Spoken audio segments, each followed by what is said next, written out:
Subscribe कीजिए are K learning channel को और बेल आइकन प्रेस कीजिए लेटेस्ट वीडियो सबसे पहले पाने के लिए।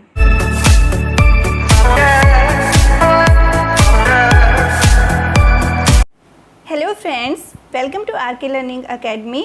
फ्रेंड्स, आज के इस सेशन में हम child development and pedagogy CDP का चैप्टर 6 जिसका नाम है इंटेलिजेंस यानी बुद्धि का हम सेकंड पार्ट करेंगे। फ्रेंड्स, आज के इस वीडियो लेक्चर में हम classification of intelligence, theories of intelligence and types of intelligence test, जो भी बुद्धि परीक्षण के टेस्ट होते हैं, जो भी सिद्धांत होते हैं और इसका वर्गीकरण, इन सब टॉपिक्स को हम डिस्कस करते हुए लास्ट में क्वेश्चंस की प्रैक्टिस भी करेंगे, जो कि आपके मोस्ट इंपॉर्टेंट क्वेश्चंस होंगे। फ्रेंड्स, ये चैप्टर आपका हर टीचिंग एग्जाम के लिए इम्पोर्टेंट है। फ्रेंड्स, आई होप वीडियो आपके लिए बेनिफिशियल रहने वाली है और आपको पसंद भी जरूर आएगी, तो आप इसे लाइक और शेयर जरूर कर दीजिएगा। अगर चैनल पर फर्स्ट टाइम आप विजिट कर रहे हैं तो चैनल को सब्सक्राइब कर लीजिएगा, साथ ही बेल आइकन को भी प्रेस कर लीजिएगा ताकि हर न्यू अपडेट का नोटिफिकेशन सबसे पहले आपको मिल सके। ओके फ्रेंड्स, तो आइए आज का सेशन स्टार्ट करते हैं। देखिए, classification of people on the basis of IQ। बुद्धि लब्धि के आधार पर जो व्यक्तियों का वर्गीकरण होता है कि किसका कितना IQ लेवल है, उसके बारे में ये क्लासिफिकेशन यहाँ पर दिया गया है। IQ लेवल से ही हम ये जान सकते हैं कि कोई भी जो बच्चा है या कोई भी व्यक्ति है वो कितना ज़्यादा इंटेलिजेंट है या एवरेज है या फिर मंद बुद्धि वाला है, ये हम IQ के जरिए ही जानते हैं। तो फ्रेंड्स, इसकी क्लासिफिकेशन को आप अच्छे से कर लीजिएगा, क्योंकि 1 मार्क्स का क्वेश्चन अक्सर यहाँ से पूछ लिया जाता है कि इतने IQ वाले लेवल का जो बच्चा है, जो स्टूडेंट है, वो कौन सी कैटेगरी में आता है। अक्सर इस टाइप का क्वेश्चन यहाँ से पूछ लिया जाता है। तो देखिए, 130 से जो अधिक होता है उसे हम कहेंगे वेरी सुपीरियर या फिर गॉड गिफ्टेड। अति श्रेष्ठ की कैटेगरी में वो आ जाता है जिसका IQ लेवल 130 से अधिक होता है। बहुत ही कम मात्रा में अति श्रेष्ठ कैटेगरी वाले जिनका IQ 130 से अधिक होता है वो 2.2% ही होते हैं। नेक्स्ट देखिए, 120 से लेकर 130 तक, 120 से 130 तक के जिसका IQ लेवल होता है उसे हम कहेंगे सुपीरियर यानी श्रेष्ठ बुद्धि वाला व्यक्ति है या श्रेष्ठ बुद्धि वाला बच्चा है, और ये हमारे 6.7% तक की एवरेज होती है। नेक्स्ट फिर 110 से लेकर 119 तक का जिनका IQ होता है उन्हें हम कहेंगे हाई एवरेज वाले स्टूडेंट्स, या फिर कहिए उच्च औसत की कैटेगरी में उनको रखा जाता है, जिनका IQ लेवल 110 से लेकर 119 तक होता है, और इनकी जो परसेंटेज होती है जनसंख्या की वो 16.1% होती है। नेक्स्ट देखिए, 90 to 109, 90 से 109 तक का जिनका IQ लेवल होता है वो कौन सी कैटेगरी में आते हैं, उनको हम एवरेज स्टूडेंट कह सकते हैं, जो औसत श्रेणी में आते हैं, और इनकी जो जनसंख्या होती है 50% होती है। इसके बाद आता है 80 to 89, जिसका IQ लेवल 80 से 89 के बीच में होता है, वो हमारा हो जाता है लो एवरेज स्टूडेंट, या लो एवरेज का जो व्यक्ति होता है या स्टूडेंट होता है जिसका भी हम IQ लेवल निकालेंगे उसे हम निम्न औसत की श्रेणी में रखते हैं, और इनकी जनसंख्या होती है 16.1%। इसके बाद आता है 70 to 79, जिसका IQ लेवल 70 से 79 के बीच में होता है, उनको हम कहते हैं कि भाई बॉर्डर लाइन पे खड़ा है ये स्टूडेंट, वो सीमावर्ती श्रेणी में आ जाता है, और इनकी जनसंख्या 6.7% होती है। इसके बाद आता है हमारा 70 से कम जो IQ वाले होते हैं उनकी कैटेगरी हो जाती है मंदित श्रेणी के, जो मंद बुद्धि वाले होते हैं इनको हम रिटार्डेड कैटेगरी में रखते हैं, और इनका एवरेज होता है 2.2%। इनकी जनसंख्या 2.2% होती है जिनका IQ लेवल 70 से कम होता है, 70 से कम होता है, और इनको हम मंद बुद्धि की श्रेणी में रखते हैं। अब देखिए फ्रेंड्स, थ्योरीज ऑफ इंटेलिजेंस, बुद्धि के जो सिद्धांत होते हैं वो कौन कौन से होते हैं। फर्स्ट देखिए आपका होता है एक कारक सिद्धांत, जिसे हम 1 फैक्टर थ्योरी भी कहते हैं। तो इसके फाउंडर कौन थे वो देखिए, जॉनसन बिने was the founder of 1 factor theory. जो हमारा एक कारक सिद्धांत होता है, 1 फैक्टर थ्योरी होती है इंटेलिजेंस की, इसके फाउंडर हैं जॉनसन बिने। बिने के साथ साथ स्टर्न, एबिंगहास और टर्मन, इन्होंने भी बिने की थ्योरी को सपोर्ट किया, इसका समर्थन किया। बिने ने बुद्धि को क्या माना है, इन्होंने कहा है कि जो हमारी बुद्धि होती है, इंटेलिजेंस होती है, उसमें हमारी कैपेसिटीज़ का, हमारी क्वालिटीज़ का एक कंप्लीट सेट होता है, जिसके द्वारा हम सभी प्रकार की समस्याओं का समाधान कर सकते हैं। This theory for solving one or many problems, हम मतलब इस एक बुद्धि के द्वारा किसी भी प्रॉब्लम को सॉल्व कर सकते हैं। और ये माना है जॉनसन बिने ने, जो कि वन फैक्टर थ्योरी के फाउंडर हैं, एक कारक सिद्धांत के प्रतिपादक हैं। चार्ल्स स्पीयरमैन इस थ्योरी के प्रतिपादक थे। सेकंड थ्योरी है हमारी द्विकारक सिद्धांत, जिसे टू फैक्टर थ्योरी भी कहा जाता है। यह सिद्धांत कारक विश्लेषण की सांख्यिकीय विधि पर आधारित होता है, जिसे हम स्टैटिस्टिकल मेथड भी कहते हैं, उस पर बेस होता है। इस टू फैक्टर थ्योरी के फाउंडर कौन हो जाएंगे? The founder of two factor theory was Charles Spearman. इस थ्योरी के अकॉर्डिंग क्या होता है, देखिए हमारी इंटेलिजेंस जो होती है, बुद्धि, वो दो कारकों पर आधारित होती है। और ये दो कारक कौन कौन से होते हैं? एक होता है स्पेसिफिक फैक्टर, एक होता है जनरल फैक्टर। स्पेसिफिक फैक्टर हमारा हो जाएगा विशिष्ट कारक, और जनरल फैक्टर को कहेंगे सामान्य कारक। तो ये जी और एस का जो फॉर्मूला है वो हमें चार्ल्स स्पीयरमैन ने दिया है। जो हमारा स्पेसिफिक फैक्टर होता है इसे हम एस से सिंबलाइज करते हैं, और जो जनरल फैक्टर होता है जी से सिंबलाइज किया जाता है। मतलब विशिष्ट कारक को हम एस फैक्टर कहेंगे और सामान्य कारक को हम जी फैक्टर कहेंगे। इस जी फैक्टर के अंतर्गत उन सभी मानसिक क्रियाओं को शामिल किया जाता है जो कि प्राथमिक हैं, प्राइमरी हैं, और जिनका प्रभाव सभी प्रकार के कार्यों के निष्पादन पर पड़ता है। हमारी जो वर्क की परफॉर्मेंस होती है उस पर इन मानसिक क्रियाओं का प्रभाव पड़ता है। ये हमारे जी फैक्टर के अंतर्गत आती हैं।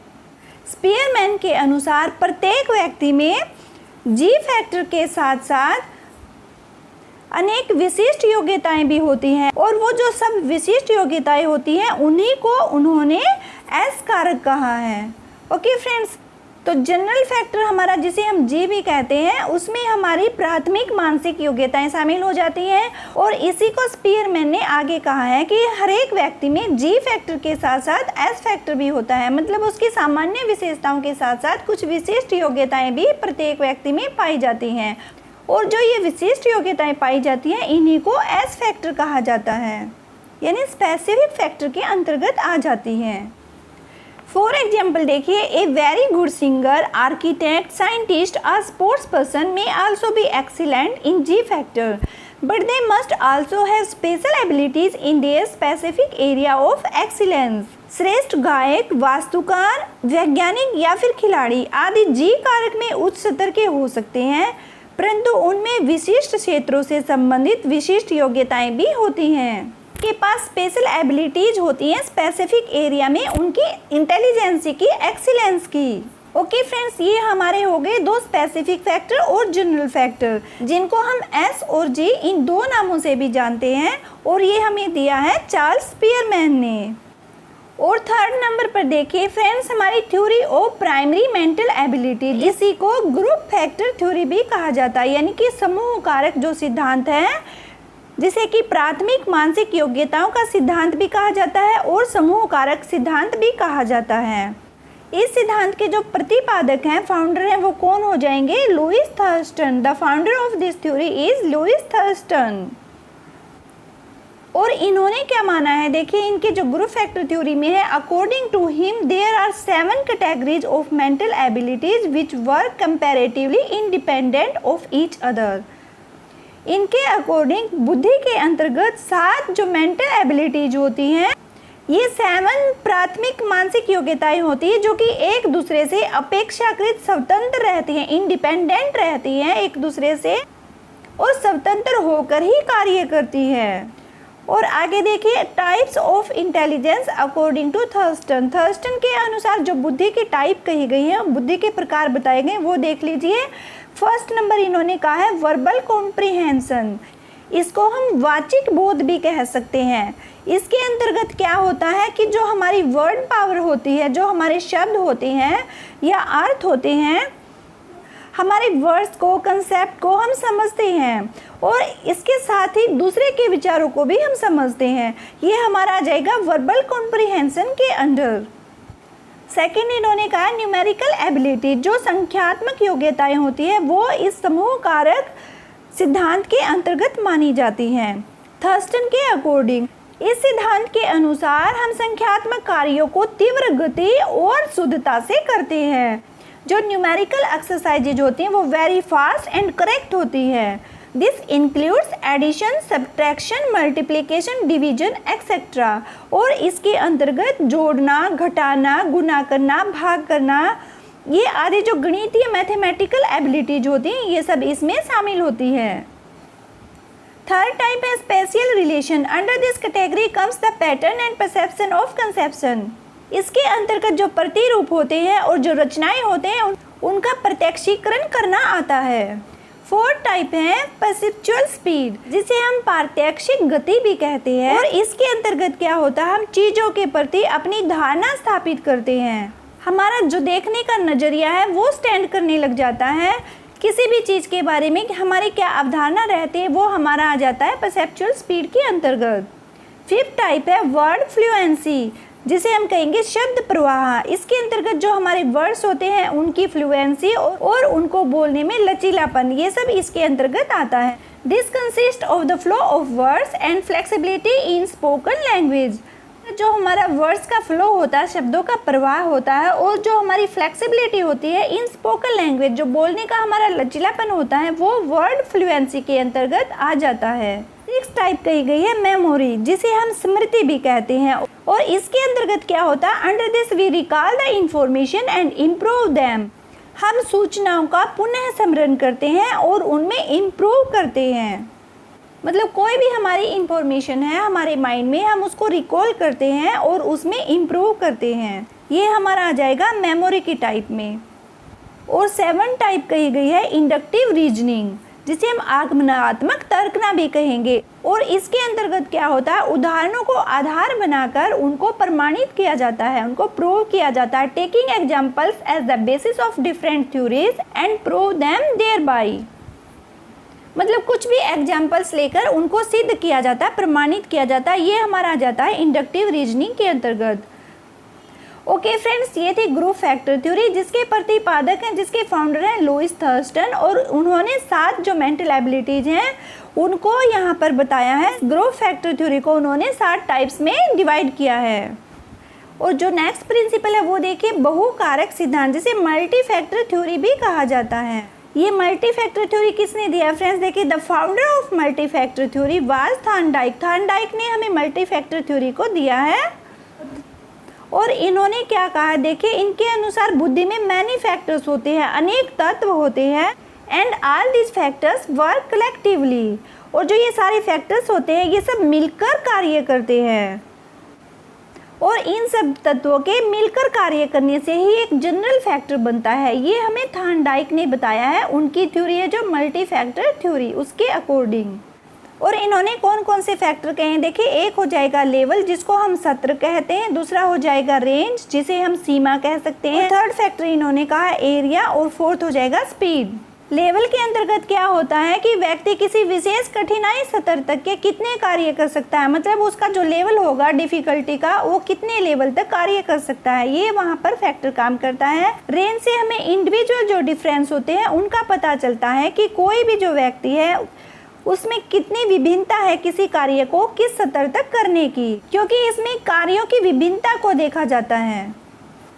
तो इस रेंज के अंतर्गत हमारे जो कार्यों की डिफरेंशियलिटी होती है, जो विभिन्नता होती है, वो आती है। मान लीजिए एक स्टूडेंट को आपने 1 आवर में लर्न करने के लिए दिया है कि भाई आप एक चैप्टर को लर्न करके लाइए, तो एक स्टूडेंट 1 आवर के अंदर उस चैप्टर को लर्न नहीं कर पाता है, लेकिन जो दूसरा स्टूडेंट होता है वो हाफ एन आवर में, आधे घंटे में ही उस चैप्टर को लर्न करके कंप्लीट कर देता है। तो यहाँ पर उनकी इंटेलिजेंस की जो रेंज होती है वो देखने को हमें मिलती है कि एक ही काम को एक व्यक्ति कितनी देर में कर पाता है।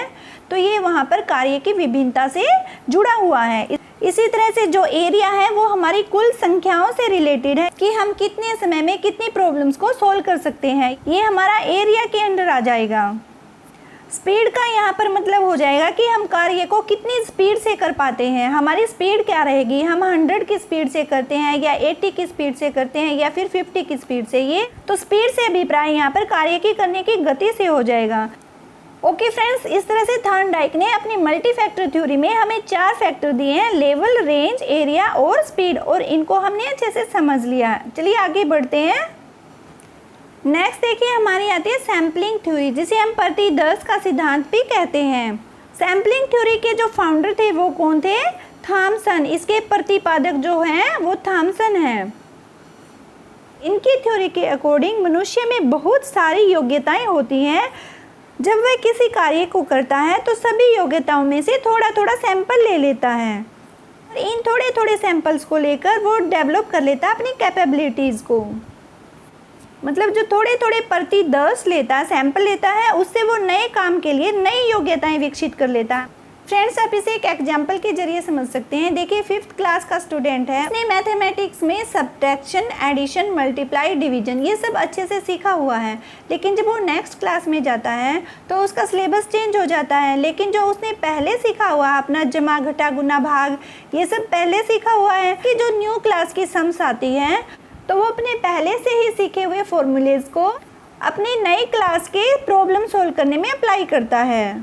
यानी जो उसने पहले पढ़ा हुआ है उसी के बेस पर वो अपनी नई क्लास की प्रॉब्लम्स को सोल्व कर लेता है, उनका सॉल्यूशन निकाल लेता है।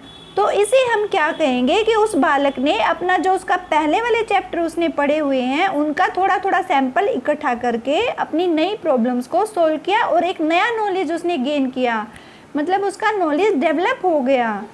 तो फ्रेंड्स, ये आ जाएगा सैम्पलिंग थ्योरी के अंतर्गत, जो कि हमें थॉमसन ने दी है।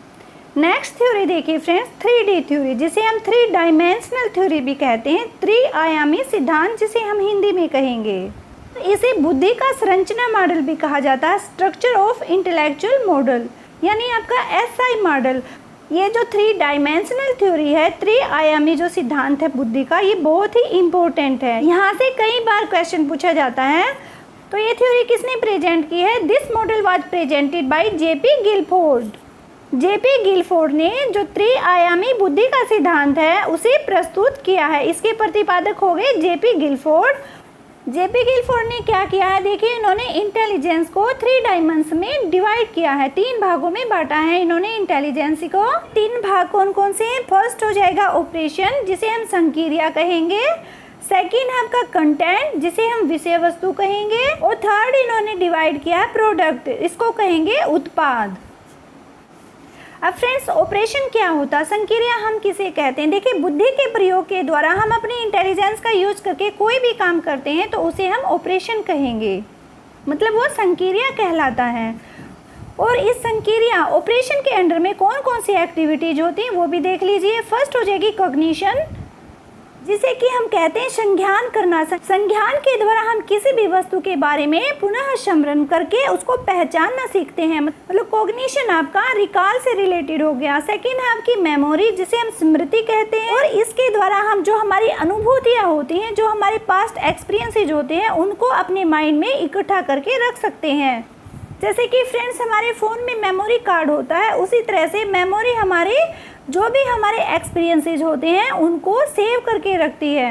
थर्ड नंबर पर आपकी आ जाएगी डाइवर्जेंट थिंकिंग, जिसे हम कहते हैं अपसारी चिंतन। अब ये डाइवर्जेंट थिंकिंग क्या होती है? अपसारी चिंतन हम किसे कहते हैं? देखिए, जब किसी एक समस्या का हल निकालने के लिए हम बहुत सारे तरीके अपनाते हैं, उसे हम कहते हैं डाइवर्जेंट थिंकिंग, अपसारी चिंतन।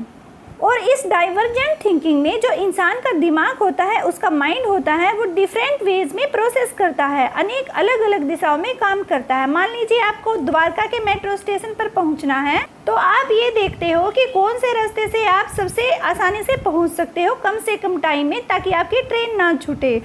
तो इसके लिए आप जो भी आपके रास्ते होते हैं, कोई चौराहे वाला, कोई गली वाला, सारे रास्तों को दिमाग में रखते हुए एक प्लान बनाते हो कि जो भी आपका रोड या स्ट्रीट सबसे कम समय में और आसानी से बिना किसी ट्रैफिक जाम के आपको रेलवे स्टेशन पर पहुंचाती है, आप उसी को अपनाएंगे।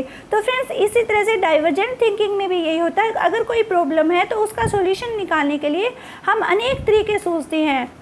जो डिफरेंट टाइप की हमारी थिंकिंग होती है वो आ जाती है हमारी डाइवर्जेंट थिंकिंग के अंतर्गत, जिसे हम अपसारी चिंतन कहते हैं।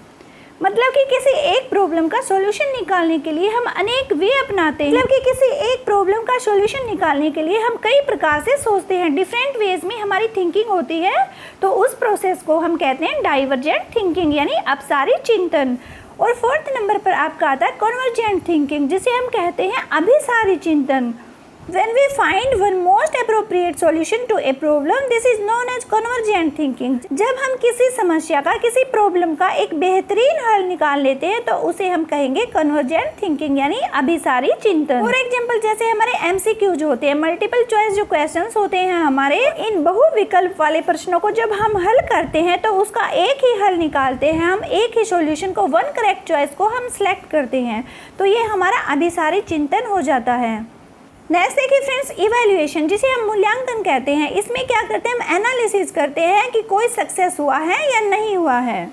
मतलब जब व्यक्ति कोई काम कर रहा होता है तो हम उसका मेजर करके देखते हैं कि वह सक्सेस हुआ है या नहीं हुआ है, ये हमारा इवैल्यूएशन हो जाएगा। ओके फ्रेंड्स, तो जेपी गिलफोर्ड ने इंटेलिजेंसी को जो 3 पार्ट्स में डिवाइड किया है, उनमें से फर्स्ट पार्ट के हमने 5 जो चीज़ें बताई गई, जो उसमें शामिल की गई हैं 5 चीज़ें, cognition, memory, divergent thinking, convergent thinking और इवैल्यूएशन, इन 5 को हमने किया उसके फर्स्ट पार्ट में, ऑपरेशन में। और आइए अब हम करते हैं सेकंड पार्ट को, जिसे कंटेंट कहते हैं यानी विषय वस्तु। विषय वस्तु का संबंध उस सामग्री या सूचना के स्वरूप से होता है जिस पर व्यक्ति को बौद्धिक क्रियाएं करनी होती हैं, और इसके भी 4 कारक बताए गए हैं। There are 4 factors in content. Content के अंदर 4 फैक्टर्स बताए गए हैं, और ये कौन कौन से होते हैं देखिए। फर्स्ट है फिगरल, जिसे हम कहेंगे आकृति वाला यानी आकृतिकात्मक। ये ज्ञानेंद्रियों के द्वारा समझी गई मूर्त सामग्री होती है, और इस कारक की सहायता से हम चित्रों पर चिंतन कर सकते हैं। मतलब इस फिगरल अप्रोच की हेल्प से हम we can speculate on different figures, जो अलग अलग फिगर्स होते हैं, जो अलग अलग चित्र होते हैं, उन पर हम चिंतन कर सकते हैं। आपका कंटेंट का फर्स्ट पार्ट हो गया। नेक्स्ट फ्रेंड्स आपका सिंबॉलिक, जिसे कहेंगे प्रतीकात्मक, यानी प्रतीकों के जरिए आप किसी चीज को पहचानना, जानना सीखते हैं, तो उसे हम कहते हैं प्रतीकात्मक यानी सिंबॉलिक। ठीक है, और इसके अंदर क्या होता है देखिए, आपका जो प्लस का निशान है, माइनस का निशान है, या डिवाइड है, या फिर आपका मल्टीप्लिकेशन है, जो ये सिंबल्स होते हैं, जोड़, घटा, गुना, भाग, ये सब प्रतीक है, सिंबॉलिक के अंदर आ जाएंगे। नेक्स्ट पार्ट है फ्रेंड्स सिमेंटिक, जिसे हम कहेंगे अर्थ विन्यास या शब्दार्थात्मक। इस कारक के द्वारा हम शब्दों को उनके अर्थ के अनुसार ढालते हैं। In this we correlate words with their meanings. मतलब इस कारक के द्वारा, इस फैक्टर के द्वारा हम शब्दों को उनके मीनिंग के अकॉर्डिंग ढालते हैं। ठीक है, और नेक्स्ट आ जाएगा बिहेवियरल। इसका मतलब होता है व्यवहारात्मक। इसका संबंध सामाजिक बुद्धि या ज्ञान या हमारी स्वयं की या फिर दूसरों की समझ से होता है। ओके, तो ये 4 पार्ट थे कंटेंट के। फ्रेंड्स अब नेक्स्ट देखते हैं त्रिआयामी सिद्धांत के अंतर्गत जेपी गिलफोर्ड ने जो अपना 3rd डिवाइडेशन किया है इंटेलिजेंस का, वो है उनका प्रोडक्ट। 2 हम कर चुके हैं, ऑपरेशन एंड कंटेंट, जिसे संक्रिया और विषय वस्तु कहेंगे, वो हम क्लियर कर चुके हैं। अब देखेंगे उत्पाद को। अब देखिए प्रोडक्ट क्या होता है। प्रोडक्ट से हमारा अभिप्राय किसी विशेष प्रकार की विषय वस्तु के द्वारा की गई संक्रिया के परिणाम से है, यानी जो कोई एक स्पेशल कंटेंट होता है, उसके द्वारा जो ऑपरेशन किया जाता है, उसका जो रिजल्ट होता है, उसे हम प्रोडक्ट कहेंगे। यानी कि किसी विशेष प्रकार की विषय वस्तु के द्वारा की गई संक्रिया के परिणाम से अभिप्राय हमारा प्रोडक्ट हो जाएगा। This was categorised by Guilford in 6 part. उन्होंने प्रोडक्ट को भी 6 पार्ट में डिवाइड किया है, और ये कौन कौन से हैं देखिए। एक है यूनिट, जिसे हम इकाई कहेंगे, और बी है हमारा क्लास, जिसे हम वर्ग कहेंगे। The ability to classify words or thoughts. वर्ग के अंतर्गत शब्द या जो विचार होते हैं, उनमें वर्गीकृत करने की योग्यता से हमारा मतलब होता है। यानी क्लास हो जाएगा शब्दों या विचारों से, वर्ड्स या थॉट से किसी चीज को वर्गीकृत करने की योग्यता। 3rd नंबर पर हो जाएगा रिलेशन, यानी कि संबंध। विचारों, शब्दों, वस्तुओं के बीच का जो संबंध है, उसको समझने की जो योग्यता होती है, वो हमारी रिलेशन के अंदर आ जाती है। नेक्स्ट है फिर सिस्टम, यानी कि कोई एक संगठन है, जैसे कि विचारों, शब्दों, वस्तुओं के बारे में एक संगठित या कि एक औपचारिक रूप से सोचने को हम सिस्टम कह सकते हैं। यानी कि किसी काम को करने की जो हमारी थिंकिंग की प्रोसेस होती है, वो सिस्टेमेटिकली होती है, तो वो इसके अंदर आ जाएगी। ट्रांसफॉर्मेशन, जिसे हम कहेंगे रूपांतरण करना, यानी कि परिवर्तन करना। किसी संख्या, वस्तु या संप्रत्यय यानी कॉन्सेप्ट का स्थान परिवर्तन करना, एक्सचेंज करना, ये सब आपका ट्रांसफॉर्मेशन हो जाएगा। लास्ट है इम्प्लीकेशन, जिसे हम कहेंगे निहितार्थ या कि आशय। इसमें प्रत्याशाओं को आगे बढ़ाने की तथा वर्तमान जानकारी को भविष्य तक बढ़ाने की योग्यता होती है। ठीक है, ये हमारा इम्प्लीकेशन हो जाएगा। ओके फ्रेंड्स, तो ये था त्रिआयामी बुद्धि का सिद्धांत, जो कि बहुत ही इंपॉर्टेंट हर एक टीचिंग एग्जाम में काम आने वाला है। फ्रेंड्स, इसको आप अच्छे से कर लीजिएगा, इसलिए मैंने त्रिआयामी जो बुद्धि का सिद्धांत है इसको डिटेल में डिस्कस किया है, ताकि आप लोगों का कोई भी पॉइंट मिस ना हो। और इसकी एक इम्पोर्टेंट चीज़ और है फ्रेंड्स, जो ये वर्गीकरण होता है इसको हम 4 × 5 × 6 यानी कि 4 × 5 = 20 और 26 × 120। इस मॉडल में 120 प्रकोष्ठ होते हैं यानी सेल्स होते हैं। और ये आपका क्वेश्चन अक्सर पूछ लिया जाता है कि जो त्रिआयामी जो बुद्धि का सिद्धांत है जेपी गिलफोर्ड का, उसमें कितने प्रकोष्ठ होते हैं या कितने सेल्स होते हैं, तो आपका आंसर हो जाएगा 120। ठीक है, और अगर इसको फिल इन द ब्लैंक्स में भी ऐसे पूछा जा सकता है, 4 × 5 करके आपको ब्लैंक दे दिया जाता है, तो वहाँ पर आप 6 कर दीजिएगा। तो इसको फ्रेंड्स याद रखिएगा, 4 × 5 × 6 ये जेपी गिलफोर्ड का सेल्स का फार्मूला है। और नेक्स्ट जो हमारा इंपॉर्टेंट प्रिंसिपल है वो है 7 इंटेलिजेंस का या मल्टीपल इंटेलिजेंस का, जिसे हम कहते हैं बहुआयामी सिद्धांत। इसे किसने प्रस्तुत किया है? हार्वर्ड गार्डनर के द्वारा इसे प्रेजेंट किया गया। इसके फाउंडर है गार्डनर, और गार्डनर के अनुसार बुद्धि कोई एक तत्व न होकर भिन्न भिन्न प्रकार की बुद्धियों का एग्जिस्टेंस होता है। मतलब ये कोई एक स्पेशल चीज़ नहीं है, इस एक चीज़ में ही हमारी बहुत सारी बुद्धियाँ शामिल होती हैं, और जिसमें प्रत्येक बुद्धि एक दूसरे से बिल्कुल इंडिपेंडेंट होती है, स्वतंत्र होती है। गार्डनर के अनुसार किसी प्रॉब्लम के सॉल्यूशन के लिए भिन्न भिन्न प्रकार की जो बुद्धियाँ होती हैं आपस में अंतःक्रिया करते हुए साथ साथ कार्य करती हैं। गार्डनर ने बुद्धि के अनेक प्रकार बताए हैं, जैसे कि लिंग्विस्टिक इंटेलिजेंस, जिसे हम कहेंगे भाषागत बुद्धि। इसमें इस इंटेलिजेंस से हम विचारों को प्रकट करने और दूसरे व्यक्तियों के विचारों को समझने के लिए फ्लो के साथ हम लैंग्वेज का यूज करना सीखते हैं। लिंग्विस्टिक इंटेलिजेंस से क्या होता है? देखिए, able persons are experts in their linguistics. हम मतलब बोलने में एक्सपर्ट हो जाते हैं, भाषा पर हमारा अच्छा खासा अधिकार हो जाता है। और ये किस किस में होती है? राइटर, पोइट, ऑरेटर या न्यूज़ रीडर। मतलब जो भाषागत बुद्धि होती है, लिंग्विस्टिक इंटेलिजेंस होती है, इससे व्यक्तियों की शब्द कुशलता बढ़ती है। सेकंड, इन्होंने कहा है कि लॉजिकल मैथमेटिकल इंटेलिजेंस, तार्किक गणितीय बुद्धि, ये भी इन्होंने इंटेलिजेंस की एक टाइप बताई है। जो ये तार्किक गणितीय बुद्धि होती है, लॉजिकल मैथमेटिकल इंटेलिजेंस होती है, जिन व्यक्तियों में यह बुद्धि ज़्यादा होती है वे तार्किक और आलोचनात्मक यानी क्रिटिकल जो थिंकिंग है उसको कर सकते हैं।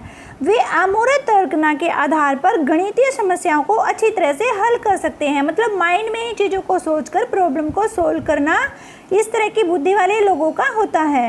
ऐसी बुद्धि वाले लोग कौन होते हैं? देखिए, जो हमारे वैज्ञानिक होते हैं या नोबेल पुरस्कार विजेता होते हैं, वो सब हमारे लॉजिकल मैथमेटिकल इंटेलिजेंस वाली पर्सनैलिटी होती हैं।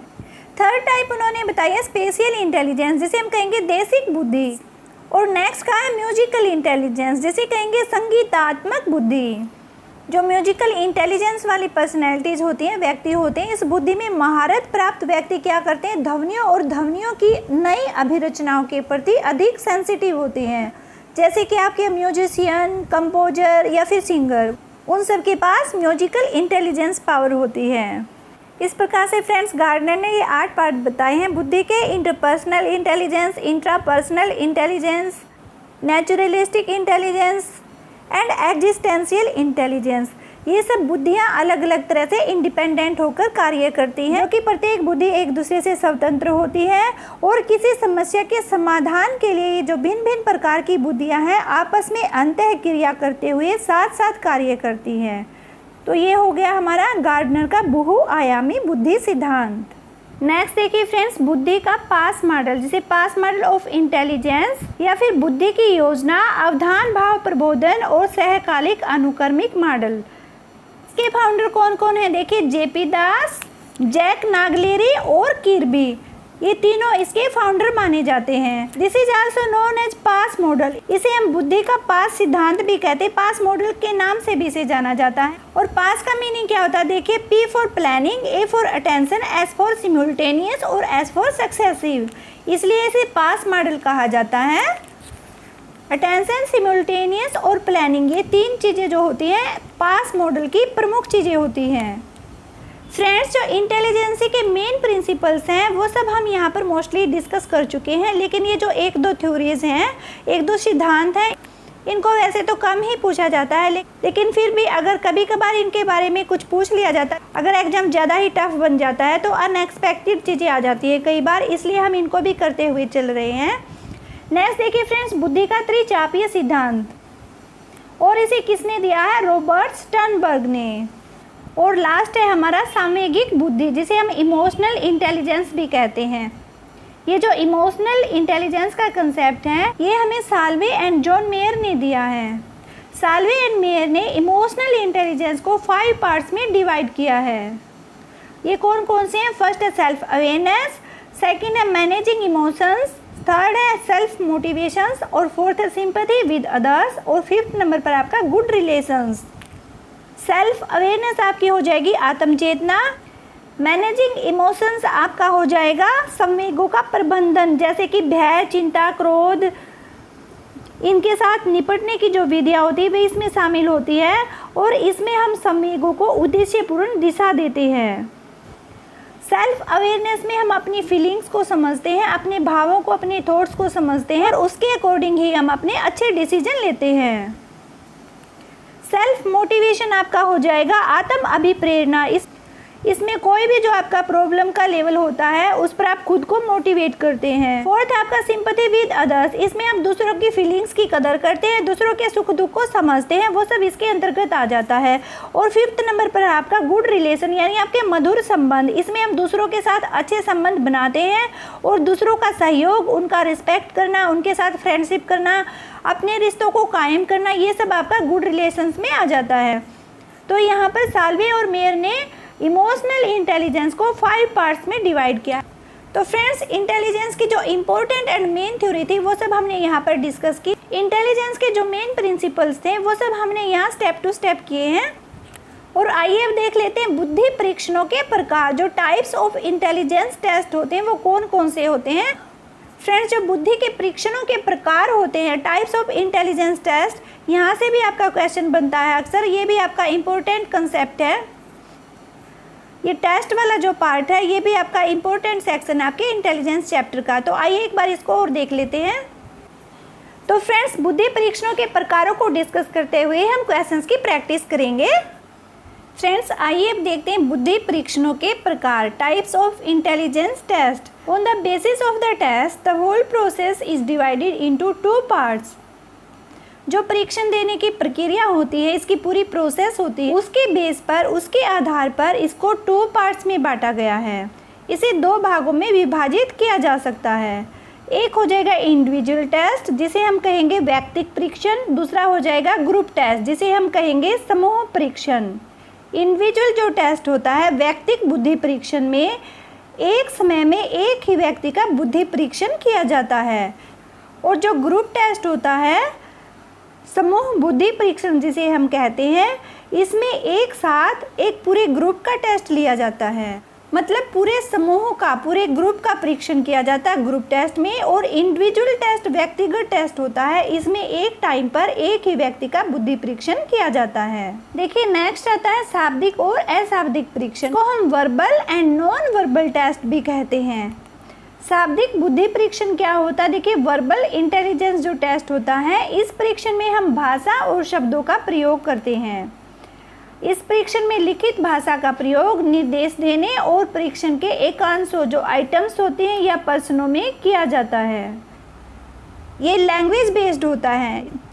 इसमें लिखित भाषा का प्रयोग इंस्ट्रक्शंस देने के लिए या फिर क्वेश्चनिंग में किया जाता है। ओके। और सेकंड हो जाएगा अशाब्दिक बुद्धि परीक्षण, जिसे हम नॉन वर्बल इंटेलिजेंस टेस्ट कहते हैं। इसमें हम शब्दों का कोई प्रयोग नहीं करते हैं, बल्कि चित्रों, मूर्तियों या पदार्थों का प्रयोग करते हैं। तो ये 2 टाइप के टेस्ट हो गए, वर्बल इंटेलिजेंस टेस्ट और नॉन वर्बल इंटेलिजेंस टेस्ट। अब देखिए, हम देखेंगे जो शाब्दिक व्यक्तिगत बुद्धि परीक्षण होते हैं, वर्बल इंडिविजुअल इंटेलिजेंस जो टेस्ट होते हैं, वो कुछ मेन टेस्ट हैं जिनका हम यहाँ पर डिस्कशन करेंगे। और ऐसे परीक्षणों में हमारा फर्स्ट टेस्ट आता है बिने-साइमन टेस्ट, जिसे हम बिने-साइमन परीक्षण भी कहते हैं। और ये कब कंडक्ट किया गया था? बीने और साइमन के द्वारा इसे कंडक्ट किया गया था 1905 में। 1905 में बीने और साइमन ने इस परीक्षण को किया था। उसके बाद इसमें थोड़ी इम्प्रूवमेंट भी की गई, एक 1908 में, 1908 में और एक दोबारा से की गई 1911 में, 1911। और इस टेस्ट में क्या है देखिए, 30 स्केल्स हैं, लगभग 30 कार्य हैं जो कि मूव करते हैं फ्रॉम इजी टू डिफ़िकल्ट, सरल से कठिन की ओर, मतलब सरल से जटिल की ओर। और इसमें क्या होता है देखिए, the age group of 3 to 15, 3 से लेकर 15 वर्ष तक के बच्चों को इसमें इंक्लूडेड किया जाता है। और साइमन बीने परीक्षण के इस टेस्ट में जो कुछ प्रमुख स्केल थे वो इस प्रकार से हैं। देखिए, जो 3 इयर्स की एज है, 3 वर्ष की अवस्था है, उसमें हम 2 अंकों को दोहराना, टू रिपीट 2 नंबर्स, चित्रों में से वस्तुओं को गिनना, पिक्चर्स में से वस्तुओं को काउंट करना, कान, नाक, मुंह की तरफ इशारा करना, and to tell the names of family members, अपने फैमिली मेम्बर्स के नाम बताना, टू रिपीट द वर्ड्स, और शब्दों को दोहराना। इन सबको 3 ईयर के एज के स्केल में इंक्लूड किया गया। 4 इयर्स की एज में क्या हुआ, लोहे की वस्तुओं के नाम बताना, अपना जेंडर बताना, 3 अंकों को दोहराना और 2 पंक्तियों की तुलना करना। ये आपका 4th ईयर की एज में शामिल किया गया। क्योंकि ये टेस्ट सरलता से जटिलता की ओर जाता है, तो यहाँ पर डिफ़िकल्टी का जो लेवल है उसे थोड़ा थोड़ा करके इंक्रीज कर दिया गया, बढ़ा दिया गया। अब देखिए, आपका 8 ईयर की जो एज है, 8 साल की अवस्था में 5 अंकों को दोहराना, टू रिपीट 5 नंबर्स, और चित्र में से गायब की गई चीज़ों को पहचानना। ये जो हमारे न्यूज़पेपर में भी आते थे ना, बिने टेस्ट के ही टाइप होती थी वो। अगर आप लोग न्यूज़पेपर पढ़ते होंगे तो उसमें एक कॉलम आती है, बच्चों का कोना आता है, और उसमें हमें बताना होता है, एक फिगर दी होती है कि इसमें गायब वस्तुएं जो हैं उनको काउंट करके बताओ कि कितनी वस्तुएं इस पिक्चर में हमें गायब दिखाई दे रही हैं। 2 पिक्चर्स आपको दिखाई जाती हैं और दोनों आपको एक जैसी दिखाई देती हैं, लेकिन एक पिक्चर में कुछ चीज़ों को गायब कर दिया जाता है, तो वहाँ पर गायब चीज़ों को हमें बताना होता है कि कौन कौन सी चीज़ें इस पिक्चर में से गायब की गई हैं। तो ये हमारा साइमन बीने परीक्षण इसमें भी किया गया था। जो 8 वर्ष की एज है, 8 वर्ष की अवस्था में डिफ़िकल्टी लेवल को थोड़ा बढ़ा दिया गया। इसमें 5 अंकों को दोहराना, to repeat 5 number, and to identify missing items from a picture, किसी चित्र में से गायब की गई वस्तुओं को पहचानना, दिन और तिथि बताना, डे एंड डेट का नॉलेज होना, और काउंटिंग फ्रॉम 0 to 20, 0 से लेकर 20 तक की गिनती। ये सब आपकी 8 ईयर की एज में इंक्लूड किया गया। 12 ईयर की एज में क्या हुआ देखिए, 12 ईयर की एज में थोड़ा और डिफ़िकल्टी लेवल को हाई कर दिया गया। डिसअरेंज जो सेंटेंस होते हैं उनको आइडेंटिफाई करना, to speak 60 words in 3 minutes, 3 minute के अंदर 60 शब्दों के नाम लेना, to make sentences from given 3 words, और आपको 3 शब्द दिए गए जिनसे आपको सेंटेंस बनाने, वाक्य बनाने हैं। अमूर्त शब्दों को परिभाषित करना है, टू डिफाइन कंक्रीट ऑब्जेक्ट्स। ठीक है, इस प्रकार का जो डिफ़िकल्टी लेवल है वो 12 वर्ष की एज में कर दिया गया साइमन बीने परीक्षण में। इसी तरह से 15 ईयर की जो एज है उसमें डिफ़िकल्टी लेवल को और बढ़ा दिया गया। 7 अंकों को दोहराना, चित्रों को डिस्क्राइब करना, उनकी व्याख्या करना, एक्सप्लेन करना उनको, और 20 अक्षरों के वाक्यों को दोहराना, दिए हुए तथ्यों की व्याख्या करना। तो ये था फ्रेंड्स हमारा बीने साइमन टेस्ट।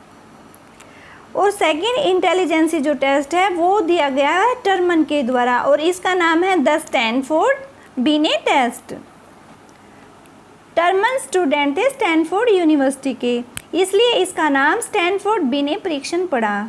और टर्मन ने जो बीने का परीक्षण था उसकी कुछ गलतियों को, मिस्टेक्स को दूर करके उसमें इम्प्रूवमेंट किया। इन्होंने 10 वर्ग के लिए 6 टेस्ट रख दिए, ठीक है, और 12 वर्ष के जो बच्चे हैं उसके लिए 8 टेस्ट रख दिए, एंड जो 14, 16 और 18 इस एज के जो बच्चे थे उनके लिए इन्होंने 6 टेस्ट रख दिए, 6 मतलब 6 करके ऐसे परीक्षण निश्चित किए। तो ये हमारा स्टैनफोर्ड बीने टेस्ट है। तो फ्रेंड्स इस प्रकार से ये स्टैनफोर्ड बीने परीक्षण कहा जाता है, क्योंकि टर्मन के द्वारा बीने के परीक्षण में इम्प्रूवमेंट की गई। और टर्मन स्टैनफोर्ड यूनिवर्सिटी के स्टूडेंट थे, इसलिए इस टेस्ट का नाम स्टैनफोर्ड बिने परीक्षण भी पड़ा। नेक्स्ट है फ्रेंड्स हमारा द स्टैनफोर्ड बिने स्केल। ये थर्ड इंटेलिजेंस टेस्ट है। इसको 1960 में 1960 में इसको प्रतिपादित किया गया था और इस स्केल के अंतर्गत परंपरात्मक जो बुद्धिलब्धि की धारणा थी उसको विचलन बुद्धिलब्धि में चेंज कर दिया गया था। फ्रेंड्स ये जो 3 टेस्ट हमने किए ये थे हमारे वर्बल यानी शाब्दिक व्यक्तिगत बुद्धि परीक्षण। और अब हम करेंगे अशाब्दिक क्रियात्मक व्यक्तिगत बुद्धि परीक्षण, जिसे हम non verbal performance individual intelligence test कहते हैं। और ये अशाब्दिक क्रियात्मक व्यक्तिगत परीक्षण इस प्रकार से हैं। देखिए इसमें हमारा मेन जो है वो हो जाएगा पोर्टियस भूल भुलैया परीक्षण, जिसे पोर्टियस मेज टेस्ट भी कहते हैं। इसका निर्माण कब किया गया था? देखिए ये टेस्ट कंडक्ट किया गया था 1924 में, 1924 में इसको निर्मित किया गया था। साइकोलॉजिस्ट थे पोर्टियस, इनके द्वारा। इस टेस्ट में होता क्या है, देखिए एक पेपर लिया जाता है और इस पेपर पर, इस कागज़ पर एक व्यूह रचना की जाती है जिसको हम भूल भुलैया भी कहते हैं। इसमें बहुत सारे अनेक रास्ते बना दिए जाते हैं, जैसे इस तरह से अलग अलग तरह से करके रास्ते बना दिए जाते हैं। और जो बच्चा बीच में बिना पेंसिल उठाए रास्ता ढूंढता है और जो बच्चा जल्दी रास्ता ढूंढ लेता है उसे बुद्धिमान माना जाता है। मतलब आपको पेंसिल लेकर इस रास्ते से चलना, मान लीजिए यहाँ से चलना है और आपको बिना पेंसिल उठाए सही रास्ते पर पहुंचना है, यानी कि यहाँ पहुंचना है आपको, ठीक है। अगर आप बिना पेंसिल उठाए सबसे जल्दी यहाँ इस रास्ते पर पहुंच जाते हैं कम से कम टाइम में, तो आपको बुद्धिमान मान लिया जाता है। और इस परीक्षण में 3 से लेकर 3 to 14 ईयर तक के बच्चों को टेस्ट कराए जाते हैं। और जैसे जैसे बच्चों की एज बढ़ती है वैसे वैसे उसकी भूल भुलैया का लेवल भी हार्ड कर दिया जाता है। आयु के अनुसार भूल भुलैया का डिफ़िकल्टी लेवल कर दिया जाता है। जो बच्चा 2 बार रास्ते को ढूंढने में असफल रहता है, मतलब 2 बार प्रयास करने के बाद भी वो सही रास्ते पर पहुंचने में सक्सेस नहीं होता है, तो उसको निम्न बुद्धि स्तर का समझा जाता है। तो फ्रेंड्स ये हो गया हमारा पोर्टियस भूल भुलैया परीक्षण, जो हमारा अशाब्दिक या क्रियात्मक व्यक्तिगत बुद्धि परीक्षण के अंतर्गत। ये हमने जो 2 प्रकार के टेस्ट किए हैं, शाब्दिक और अशाब्दिक, ये दोनों हमारे व्यक्तिगत बुद्धि परीक्षण थे। अब हम करेंगे ग्रुप टेस्ट ऑफ इंटेलिजेंस। ये टेस्ट एक ग्रुप के ऊपर किया जाता है, एक समूह के ऊपर परीक्षण किया जाता है। और इस टेस्ट को 2 भागों में बांटा जा सकता है। एक हो जाएगा हमारा वर्बल ग्रुप टेस्ट, जिसे हम कहेंगे सामूहिक भाषात्मक परीक्षण, और दूसरा हो जाएगा नॉन वर्बल अशाब्दिक सामूहिक बुद्धि परीक्षण। जो हमारा वर्बल ग्रुप टेस्ट होता है, सामूहिक भाषात्मक परीक्षण होता है, this test is conducted to test the language ability of a group. ये किसी समूह की भाषा की दक्षता के लिए किया जाता है और इसको भी आगे चलकर इसको भी 2 भागों में डिवाइड किया जा सकता है। फर्स्ट हो जाएगा हमारा आर्मी अल्फा टेस्ट, जिसे कहेंगे सैनिक अल्फा परीक्षण। यह परीक्षण प्रथम विश्व युद्ध के दौरान अमेरिका में किया गया था। एक हो जाएगा problems related to general knowledge, सामान्य ज्ञान से संबंधित जो समस्याएं होती है उसको इन्वॉल्व किया गया। फॉलोइंग द ऑर्डर्स, आदेशों का अनुसरण कर। थर्ड हो जाएगा आपका मैथमेटिकल प्रॉब्लम्स, जो आपकी गणित से संबंधित समस्याएं होती है उनको भी आर्मी अल्फा टेस्ट में इंक्लूड किया गया। और 4th नंबर है आपका यूज ऑफ ऑपोजिट वर्ड्स, जो विपरीतार्थक शब्दों का प्रयोग हो। 5th नंबर पर है आपका रीअरेंजिंग द डिसअरेंज्ड सेंटेंसेस, जो अव्यवस्थित वाक्य होते हैं उनको व्यवस्थित करना। नेक्स्ट है अरेंजिंग नंबर्स इन ऑर्डर, संख्याओं को क्रम में लगाना। गुड रिलेशंस अमोंग वर्ड्स, शब्दों के सुसंबंध। और लास्ट हो जाएगा आपका इंफॉर्मेशन, यानी कि सूचना। वो आर्मी अल्फा टेस्ट में इन्वॉल्व किया गया। तो फ्रेंड्स इस तरह से ये इंटेलिजेंस आर्मी वाले जो टेस्ट है ये हमने डिस्कस कर लिए। सेकंड आपका हो जाएगा नॉन वर्बल ग्रुप टेस्ट, जिसे हम अशाब्दिक सामूहिक बुद्धि परीक्षण कहते हैं। इस प्रकार के परीक्षण में क्या होता है, देखिए चित्र, रेखा गणित से संबंधित चित्र इत्यादि इसमें इंक्लूड होते हैं, ये सब चीज़ें इसमें शामिल की जाती हैं। और जो कुछ अशाब्दिक सामूहिक बुद्धि परीक्षण हैं जो मेन है हमारे, वो हम देख लेते हैं। देखिए आपका फर्स्ट हो जाएगा आर्मी बीटा टेस्ट। और इस परीक्षण में रेखा खींचना, दिए हुए ढेरों में ब्लॉक गिनना, अंकों के लिए प्रतीक लगाना, चित्र को पूरा करना, रेखा गणित संबंधी समस्याओं को हल करना, हमारे जो ज्योमेट्रिकल प्रॉब्लम्स होती हैं उनको सोल्व करना, ये सब हमारा आर्मी बीटा टेस्ट में इंक्लूड होता है। रेवंस प्रोग्रेसिव मैट्रिसेस, ये हमारा सेकंड टेस्ट हो जाएगा अशाब्दिक सामूहिक बुद्धि परीक्षण में। रेवन ने इस मैट्रिसेस की रचना कब की थी, कब इसको 1938 में बुद्धि के सामान्य तत्वों का मापन करने के लिए इसका निर्माण किया गया। इसके दो मॉडल हैं। रेवन प्रोग्रेसिव मैट्रिसेस के दो मॉडल्स हैं, एक है बच्चों के लिए और दूसरा है वयस्क के लिए, एडल्ट्स के लिए। जो बच्चों के लिए है उसको रंगीन प्रोग्रेसिव मैट्रिसेस कहा जाता है, और जो बड़ों के लिए है, एडल्ट्स के लिए, वयस्क के लिए है, उसे स्टैंडर्ड प्रोग्रेसिव मैट्रिसेस के नाम से जाना जाता है।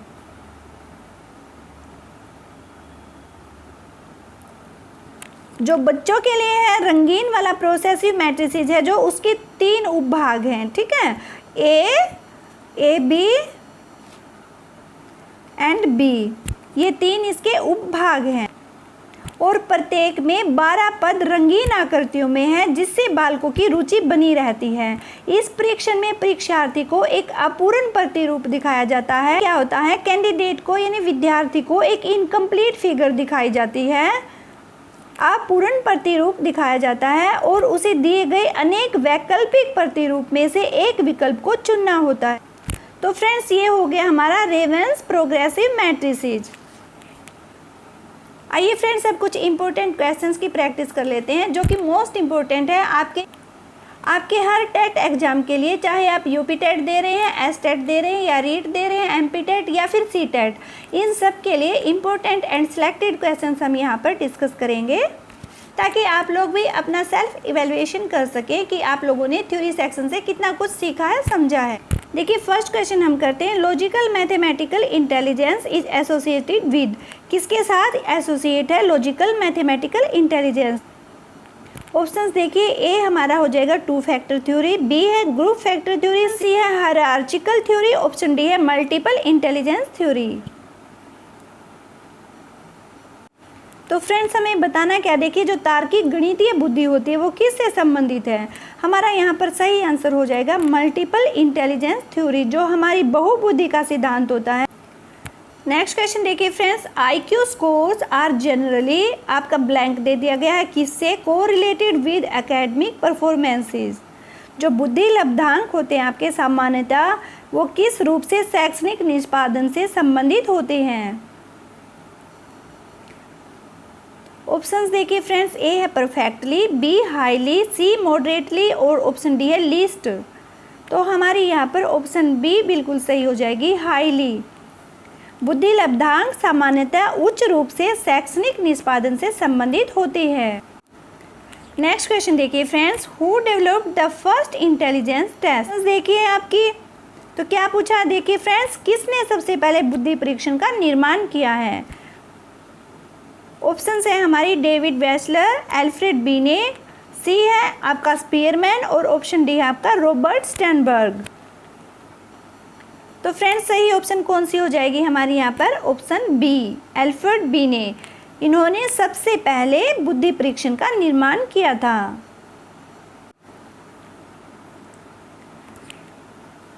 नेक्स्ट क्वेश्चन देखिए friends, the factor G in the Spearman definition of intelligence stands for. बुद्धि की स्पीयरमैन परिभाषा में जो कारक जी है वो किसके लिए स्टैंड करता है। ऑप्शंस देखिए, ए है हमारी जेनेटिक इंटेलिजेंस, ऑप्शन बी है जनरेटिव इंटेलिजेंस, ऑप्शन सी है जनरल इंटेलिजेंस, ऑप्शन डी है ग्लोबल इंटेलिजेंस। ऑप्शन सी हमारी यहाँ पर करेक्ट हो जाएगी, जनरल इंटेलिजेंस। स्पीयरमैन की डेफिनेशन में जो जी फैक्टर है वो किसके लिए स्टैंड करता है, उस जी से हमारा अभिप्राय क्या हो जाएगा, जनरल इंटेलिजेंस। ओके फ्रेंड्स, तो हमारा चैप्टर 6 कॉन्सेप्ट ऑफ इंटेलिजेंस आज कंप्लीट होता है। हमने मेन क्वेश्चंस को भी डिस्कस कर लिया है। फ्रेंड्स, आई होप वीडियो आपके लिए बेनिफिशियल रहेगी और आपको पसंद भी जरूर आएगी, तो आप इसे लाइक और शेयर जरूर कर दीजिएगा। अगर चैनल पर आप फर्स्ट टाइम विजिट कर रहे हैं तो चैनल को सब्सक्राइब कर लीजिएगा, साथ ही बेल आइकन को प्रेस कर लीजिएगा ताकि हर न्यू अपडेट का नोटिफिकेशन सबसे पहले आपको मिल सके। फ्रेंड्स, आपकी कोई भी सजेशंस हैं तो कमेंट सेक्शन में कमेंट जरूर कीजिए। फ्रेंड्स, आप हमें फेसबुक और इंस्टाग्राम पर भी फॉलो कर सकते हैं और हमारे टेलीग्राम चैनल को भी ज्वाइन कर सकते हैं। इन सब के लिंक आपको वीडियो के डिस्क्रिप्शन बॉक्स में प्रोवाइड करा दिए जाएंगे। ओके फ्रेंड्स, तो फिर मिलते हैं नेक्स्ट क्लास में। Thanks for watching this video.